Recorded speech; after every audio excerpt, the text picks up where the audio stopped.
Ndatanze mwaramutse bakundwa b'umwami dusangiye urugendo n'isezerano byo kujya mu ijuru.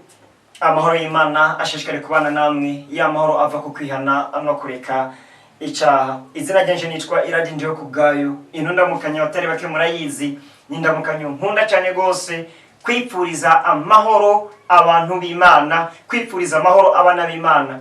Ariko kandi ngo amahoro tuyaronka mu kwihana no kureka icyaha. Amahoro tuyaronka mu kwakira Kristo Yesu tukamwimika mu mitima yacu nk'umwami n'umucunguzi wacu, kuko uwo wenyene ashobora kudushoboza gutsinda icyaha kubw'imbabazi ziwe no kubw'amaraso yiwe. Kristo Yesu abamira umugisha cyane. Hama abatari bake baranzi mu kiganiro kivuga gutumwa ijambo ry'umunsi cyamagica kuri WhatsApp mu ma audio no kuri Facebook rimwe na rimwe muri messages zanditse. Gitunganizwa muri ministeri yivuga gutumwa ijambo ry'umunsi, ministeri nsanzwe mpagarariye, kandi ministeri irakora ibikorwa by'Imana guhera muri 2016. Ibikorwa byivuga gutumwa, ibikorwa byo gusenga no kwisonzesha, bo ni ibikorwa by'urukundo. Abatari bake ano makuru nizere ko muyazi. None rero Kristo Yesu abampera umugisha cyane, icyo nje kubabwira kuri uno munsi mwebwe mwese muri ko munyumva ni kubatumirira.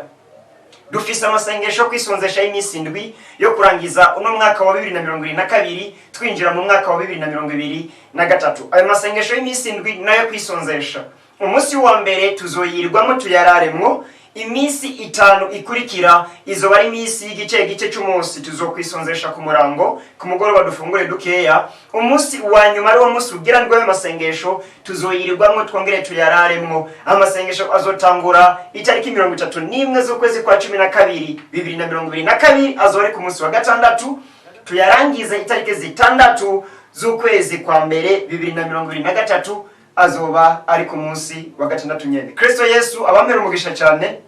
Nizera ko tuzobana namwe, kandi nizera ko mwese bibahimbaye kuzifatanya nacu muri byo bihe byo kuba imbere y'Imana. Urutondo ko rumeze nuku, uwo wese ahimbaye kuzobana nacu muri ayo masengesho ace anyandikira message ku nimero za WhatsApp nza gutanga, hama tutamubwira ibisabwa nibibereye. Si itegeko yuko uzobana nacu kumara iyo misi 7, ariko bigushobokeye bizoba byiza kurusha.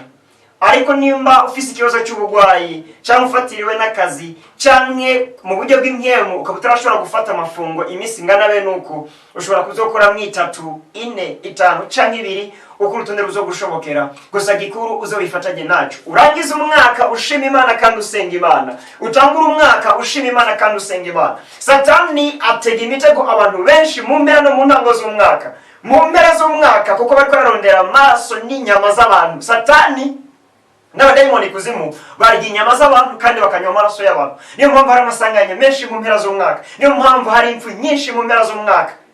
None nimba Satani yipfuza yuko tazobona umwaka mushasha, ariko Imana ikayikwipfuriza, ukora iki? Ca bugufi usenga Imana.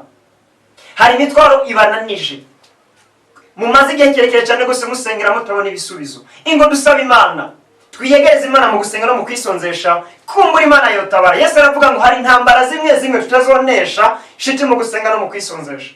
Hari ibintu ukeneye ubona bigushikiye mu buzima bwawe woshima Imana, ariko ntabwo urabibona. Kubera iki? Waranse gusaba, waranse gusenga. Ingo dusenga Imana. None rero turabatumiriye bene data abigeme, imisura, abakenyeza, abashingantahe, kaze cyane gose muri ano masengesho. N'amasengesho azobera muri groupe ya WhatsApp twita ku musozi ego, kandi tuyakoraniramwo turi abantu benshi tuva mu mihingo itandukanye. Sijya mbere tuyakora guhera muri 2018. Ano masengesho arakogwa bifatanije na ministeri jambo ry'umunsi na groupe ya WhatsApp yo gusenga no kwisonzesha yitwa Hari Insinzi mu Gusenga. Naho amasengesho atunganirizwa, abemeye kuzobana nacu muri amasengesho tugahurira muri iyo groupe ya WhatsApp yo ku musozi. Uzana imitwaro yawe yo mu buryo bw'umubiri no mu buryo bw'impyemu, tukagusengera, ugasengera n'abandi, hama kandi nawe ukisengera. Biba ari bihe byiza cyane gose. None rero ukaba uhimba kuzorangiza umwaka uri imbere y'Imana, ukaba uhimba no kuzotanga umwaka mushasha uri imbere y'Imana. Kaze cyane. Satani arahenda benshi bagatangura imyaka babyina, bagatangura umwaka banywa bahimbawe banezerewe bambaye neza, ariko biraba byiza gusumba kwiragiza Imana, kuko ntuzi uwo mwaka mushasha icyo kuzaniye. Niba ari byiza iragiza Imana kugira ngo Satani atazobikunyaga, niba ari ibyago iragiza Imana kugira ngo Imana izakurinde.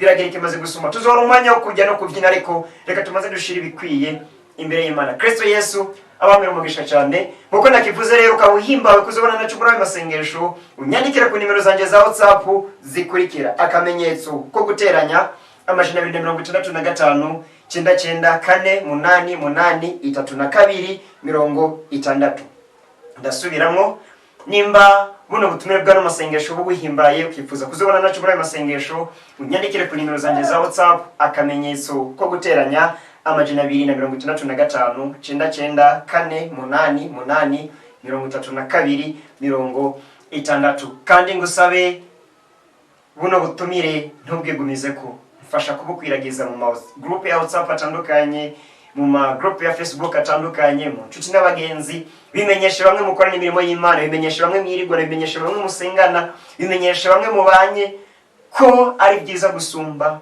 kurangiza umwaka no gutangura umwaka turi imbere y'Imana. Kristo Yesu abampera umugisha yari mwene so mugakiza iradi ndiyo kubgayo mbipfurije gusozera umwaka no gutangura umwaka mushasha muri mu buntu no mu mbabazi zuhoraho Imana. Ibyago biva ku mugwanizi ntibikabashikire mwebwe n'abanyu mugubwe neza.